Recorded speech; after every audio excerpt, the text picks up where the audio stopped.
What do you think he needed from your brain? I assume schematics for the Citadel's dimensional drive. If he's gonna use it to blow the curve, we do not want to be here. What is the central finite curve? Q&A after our survival.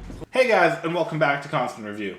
In the Season 5 finale of Rick and Morty, we finally get the answers we've been looking for so long. And also the confirmation to what we suspected here on this channel, that Beth is actually not even Rick's real daughter. But more than that, we finally get an explanation and confirmation of what is the finite central curve.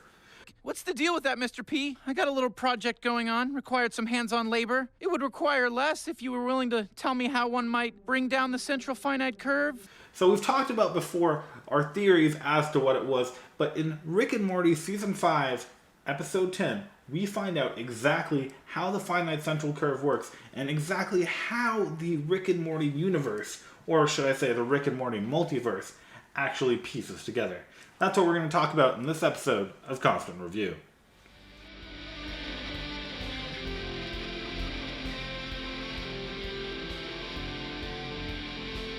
So, in Rick and Morty Episode 10, Season 5, we finally get what we've all been asking for. The return of Evil Morty.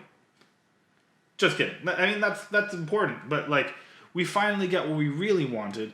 We understand Rick's backstory and who he was. You hate me because I am the only man to see how far you have fallen. I used to fear you, respect you. Now all that's left is pity for a sad, drunk shell of a man, too afraid to see how alone he truly is. If Diane were alive today, what would she think? Don't establish canonical backstory with me, you red lop. So just a really quick recap. We find out when Morty gets the mind drive stabbed into his neck that the fictional backstory that Rick told the bugs way back when was actually completely true. A long time ago, when he was on the verge of creating portal technology, an alternate version of himself approached him and told him that he was going to leave his family. Now, this Rick, being completely different than pretty much every other Rick in the multiverse, actually cares and loved his family. Seeing this, the Rick that came to visit him couldn't let that stand. A god. Pass. Excuse me? Bro, Ricks don't pass on this. Who do you think you are? A different kind of Rick, I guess. Well, we'll see how long that lasts. And therefore killed off his wife and his daughter in order to convince him to actually develop this technology that would be pivotal for the future of the Rick and Morty multiverse. So Rick sees his family die in front of him and goes on a quest across the multiverse to track down this alternate version of him that killed his family and get his revenge. Unfortunately, he's never able to track down who it was, and instead ends up killing many different versions of himself across the multiverse. This, of course, leads the Citadel to band together in order to create a union to basically fight off our Rick C-139, and basically defend themselves from a person who seeks to kill them all. Now, this leads to Rick killing more and more until eventually a peace is brokered and they come up with an arrangement. And the arrangement is basically that they will find a ceasefire. They will stop hunting Rick and Rick will stop hunting them. But in order to do that, they need one thing. The finite central curve. Last question, you fit the profile. Of all the Ricks in the central finite curve, you're the malcontent. Those stories and more after this break. 60 iterations off the central finite curve. There's a Rick that works more with wood. We talked about before how Rick is the Rickest Rick because he is the center of the curve. He is the most Rick, and the curve is actually built around him. And this episode finally confirms it. The reason why every universe contains a Rick is not because every universe in the infinite timelines have a Rick in them, but instead because those Ricks have been sequestered from all the versions of reality that could possibly exist. I'm leaving.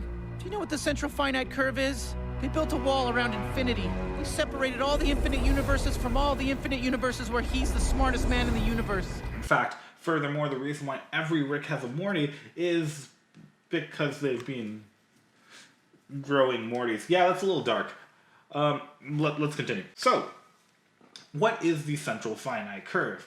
Simply enough, when Rick agreed to help with the Citadel, what he did was he created a inter-universe, dare I say dimensional, barricade that separated and sequestered all the versions of reality, involving Rick from all the other ones. And we don't fully know what is the dividing line between this, but it's given to us in this episode that it's the universes in which Rick is the smartest man alive.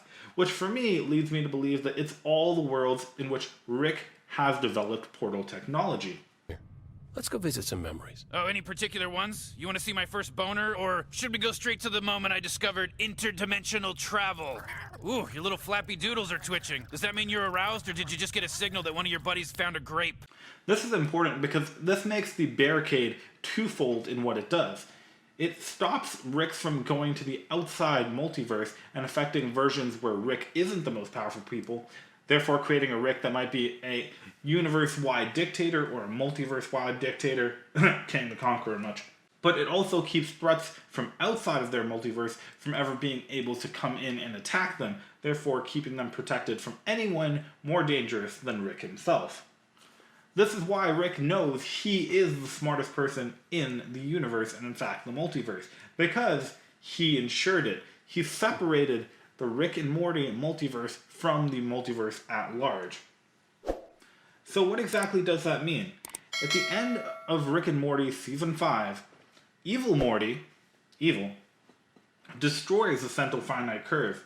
He actually tears apart and breaks down that barrier, which means going forward in Season 6 and later seasons of Rick and Morty, it's possible to see different versions of the universe. Universes where Rick doesn't exist.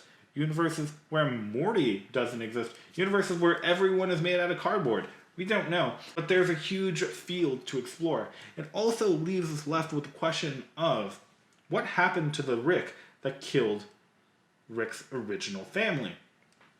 And Rick has searched the entire Rick and Morty multiverse for him and been unable to find him. And so it's quite possible that the second point of the barricade is also one that he did intentionally. Because if the version of Rick that killed his family isn't inside of the finite central curve, therefore he must be seeking refuge outside of it. And as long as the barrier is up, that version of Rick can never come after him again and never destroy his new family. But of course, at the end of Season 5, the finite central curve is destroyed, allowing Evil Morty to go out and see the beauties of the infinite universe, or infinite universes, and also gives a way back for the Rick that killed Rick's original family. So guys, that's what we're going to see in the upcoming seasons of Rick and Morty. He's coming back, and what does that mean? Probably more serialized episodes.